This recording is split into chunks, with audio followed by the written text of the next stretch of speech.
దూత media, power of news.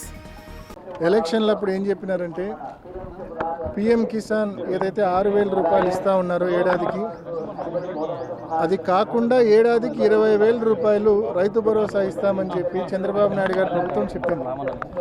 Jaganmohan Reddy గారు ముఖ్యమంత్రి అయితే మీకు వచ్చేది కేవలం 13,500. అదే కూటమి ప్రభుత్వం వస్తే కనుక రైతుకు ఏడాదికి 26,000 రూపాయలు ఇస్తామని చెప్పి 20,000 ప్లస్ 6,000 ఇస్తామని చెప్పినారు. మరి ఈరోజు వీళ్ళు అధికారంలోకి వచ్చి 9 మాసాలైంది. రైతు భరోసా రైతుకు 20,000 రూపాయలు ఇస్తామన్న హామీకి సంబంధించిన ఊసే లేదు. ఆ హామీకి సంబంధించిన ఊసే లేకపోగా కనీసం ఎప్పటి నుంచి అమలు చేస్తామనే స్పష్టత కూడా ఈ కూటమి ప్రభుత్వం ఇప్పటిదాకా ఇవ్వాల. ఒక్క రైతులకు సంబంధించిన రైతు భరోసానే కాకుండా 18 ఏళ్ళు దాటిన మహిళలకు, 18 నుంచి 50 సంవత్సరాలు ఉండే మహిళలకు ఏడాదికి 18,000 రూపాయలు ఇస్తామన్నారు. ఎంతమంది పిల్లలు బడికి పోతే అంతమందికి మరి అమ్మఒడి పథకం ఇస్తామన్నారు. అమ్మఒడి పథకం గతంలో జగన్మోహన్ రెడ్డి గారు ఇచ్చే 15,000 రాలే. వీళ్ళు ఎంతమందికి పిల్లలకి ఇస్తాము, ఎంతమంది ఉంటే అంతమందికి ఇస్తామన్నారు, అది రాలే. సో ఏ పథకం కూడా అమలు కాని పరిస్థితి. ఇవాళ ప్రజలు తీవ్ర ఇబ్బందుల్లో ఉన్నారు. ఈ ప్రభుత్వంలో ఇప్పటికైనా కదలిక రావాలా. కదలిక వచ్చి ఏదైతే ఎన్నికలప్పుడు సూపర్ 6, సూపర్ 7 అంటూ హామీ ఇచ్చారో ఆ హామీలన్నీ కూడా అమలు చేయాలా. ప్రజలను, ఇబ్బందుల్లో ఉన్న ప్రజలను ఆదుకోవాలని చెప్పి డిమాండ్ చేస్తా ఉన్నాం.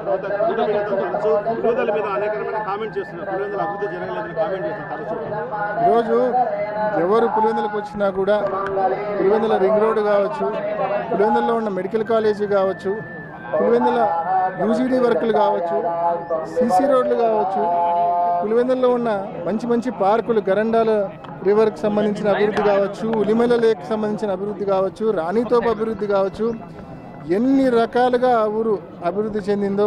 చక్కటి మల్టీప్లెక్స్, అదేవిధంగా స్కిల్ ట్రైనింగ్ అకాడమీ, మరి అదేవిధంగా రైతులకు సంబంధించి 20-30 కోట్ల రూపాయలతో ఇంటగ్రేటెడ్ కోల్డ్ స్టోరేజు, ఎన్నో కార్యక్రమాలు పులివెందుల్లో జగన్మోహన్ రెడ్డి గారు కేవలం 5 సంవత్సరాల్లో కోవిడ్ ఉండి ఇబ్బందులు ఉన్నా కూడా ఎన్నో కార్యక్రమాలు చేసినారు. ఈ జిల్లాకు కావచ్చు, పులివెందుల నియోజకవర్గానికి కావచ్చు.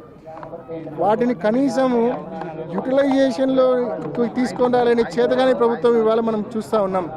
ఉదాహరణకు జగన్మోహన్ రెడ్డి గారు 300 కోట్ల రూపాయలు పెట్టి మెడికల్ కాలేజీ నిర్మిస్తే ఆ మెడికల్ కాలేజీకి 50 సీట్లు కేంద్ర ప్రభుత్వము నేషనల్ మెడికల్ కౌన్సిల్ మంజూరు చేస్తే కనీసం ఆ మంజూరైన సీట్లను వినియోగించుకోలేక మాకు వద్దు అని చెప్పి వెనక్కి రాసిన చేతగానే ప్రభుత్వం దేశంలో ఎక్కడైనా ఉందంటే అది ఆంధ్రప్రదేశ్లో మాత్రమే ఉంది. అదేవిధంగా రైతుల కోసం 30 కోట్ల రూపాయలు వెచ్చించి ఇంటగ్రేటెడ్ కోల్డ్ స్టోరేజ్ కట్టించారు బనానా రైతుల కోసం.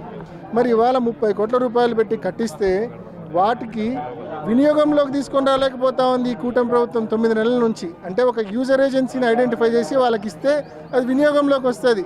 కేవలం బిడ్స్ పిలిచి ఒక యూజర్ ఏజెన్సీకి ఇవ్వలేనంత చేతగాని పరిస్థితుల్లో ఈ ప్రభుత్వం 9 మాసాల నుంచి ఉంది. చిన్న pending road works, pending multiplex work, pending UGD work చిన్నవి 80-90% అయిపోయినాయి. ఆ మిగిలిన పని పూర్తి చేయలేకుంది. 60% వాటర్ గ్రిడ్ పనులు పూర్తయినాయి. ఆ 40% మిగిలిన పనులు పూర్తి చేయలేకుంది. వీళ్ళు మళ్ళీ ఈ మాదిరి మాట్లాడడం అనేది దయ్యాలు వేదాలు వల్లించినట్టు ఉంది.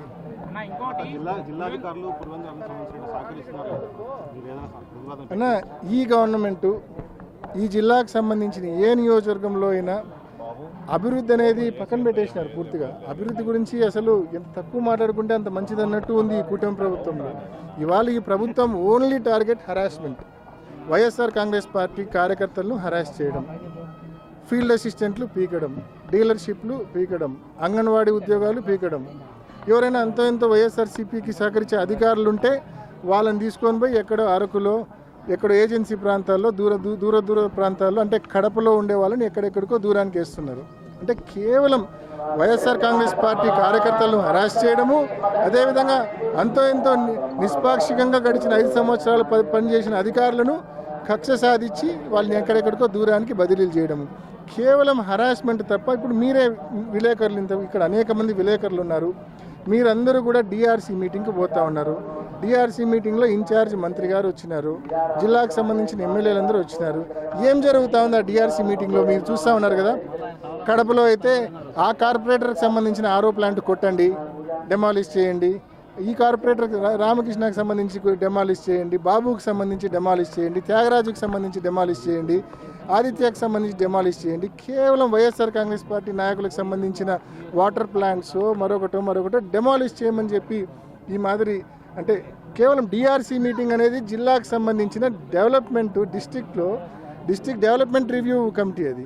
దాంట్లో దాన్ని డిస్ట్రిక్ట్ డెమాలిషన్ రివ్యూ కమిటీ చేసినారు, డిస్ట్రక్షన్ రివ్యూ కమిటీ చేసినారు. కేవలం అధికారులను బదిలీలు చేయడము, లేకుంటే వైఎస్ఆర్ కాంగ్రెస్ పార్టీలను హరాస్ చేయడానికి దానికి మళ్ళీ రివ్యూ యాక్షన్ టేకెన్. లాస్ట్ మీటింగ్లో మీరు పలానా వైఎస్ఆర్ కాంగ్రెస్ పార్టీ కార్యకర్తది డెమాలిష్ చేయమన్నారు, ఈ మీటింగ్లో మేము డెమాలిష్ చేసినామని మళ్ళీ యాక్షన్ టేకెన్ రిపోర్ట్ నెక్స్ట్ మీటింగ్కు చెప్పాలా. ఇంత ఘోరంగా ఈ ప్రభుత్వ పనితీరుంది. ప్రజలు కేవలం 9 మాసాలకి ప్రభుత్వం అంటే విసుగు చెందినారు, సమయం కోసం ఎదురు చూస్తూ ఉన్నారు.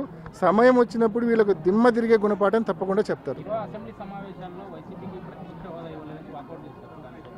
ఇప్పుడు వెరీ సింపుల్, ఈరోజు అధికార పక్షం ఉంది, ప్రతిపక్షం ఉండేది ఓన్లీ వైఎస్ఆర్ కాంగ్రెస్ పార్టీని. 11 సీట్లు వచ్చినాయంటున్నారు, 40% ఓట్లు వచ్చినాయనేది ఏమన్నా మర్చిపోతున్నారా? 40% ఓట్లు వచ్చినాయి, 4 ఎంపీలు ఉన్నారు, 11 మంది ఎమ్మెల్యేలు ఉన్నారు. నిజంగా ఈ ప్రభుత్వానికి దమ్ము ఉంటే, ధైర్యం ఉంటే, ఈ ప్రభుత్వానికి ప్రజల గొంతు వినే ఉద్దేశం ఉంటే, నిజంగా నిజాయితీతో ప్రజల గొంతు వినే ఉద్దేశం ఉంటే వైఎస్ఆర్ కాంగ్రెస్ పార్టీకి ప్రతిపక్ష హోదా ఇవ్వాలా.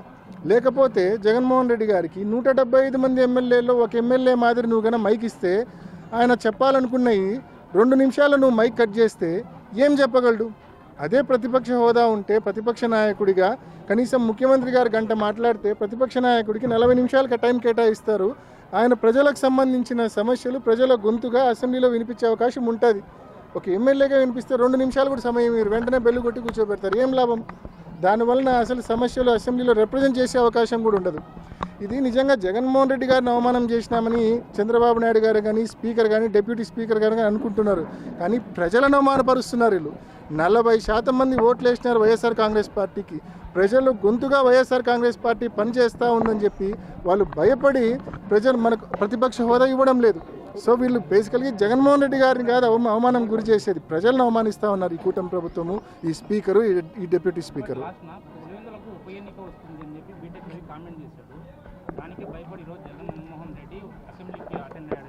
స్పష్టంగా మీరు టీవీ కూడా చూసింటే ప్రతిపక్షాన్ని గుర్తించండి, ప్రజాస్వామ్యాన్ని కాపాడండి, ఈ అజెండాతోనే, ఈ నినాదంతోనే అసెంబ్లీలోకి వెళ్ళడం జరిగింది. ప్రతిపక్షాన్ని గుర్తించండి, ప్రజాస్వామ్యాన్ని కాపాడండి. మనమల్లా కోరేది ప్రతిపక్షాన్ని గుర్తించి ప్రతిపక్ష హోదా ఇమ్మని చెప్పి అడుగుతూ ఉన్నాం. ఇస్తే అసెంబ్లీకి జగన్మోహన్ రెడ్డి గారు ప్రతిపక్ష నాయకుడిగా పోతే వీళ్ళకి ఏ రకంగా సినిమా కనిపిస్తుందో అందరికీ తెలుసు. వీళ్ళకి ఏ రకంగా, ఎందుకంటే ఒక్క హామీ అమలు చేయలే. ఆయన మొదలు పెడితే ఇంకా వీళ్ళు సమాధానం చెప్పాల్సి వస్తుంది. వీళ్ళ దగ్గర సమాధానం ఉంటే కదా, అసలు ఆన్సర్ ఉంటే కదా వీళ్ళ దగ్గర. కేవలం అవి తప్పించుకోవడం కోసం ప్రతిపక్ష హోదా ఇవ్వకుండా ఈ మాదిరి బిహేవ్ చేస్తూ ఉన్నారు.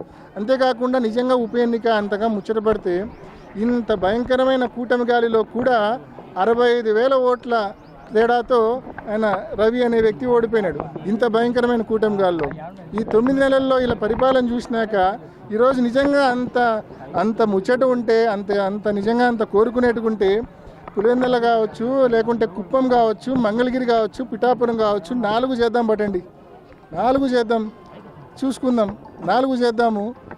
4 ఈ 9 నెలల ఈ ప్రభుత్వ పాలనకు రెఫరెండంగా, సూపర్ 6 అమలుకు రెఫరెండంగా ఎన్నికలని చెప్పి ప్రకటిద్దాం 4 నియోజకవర్గాల్లో.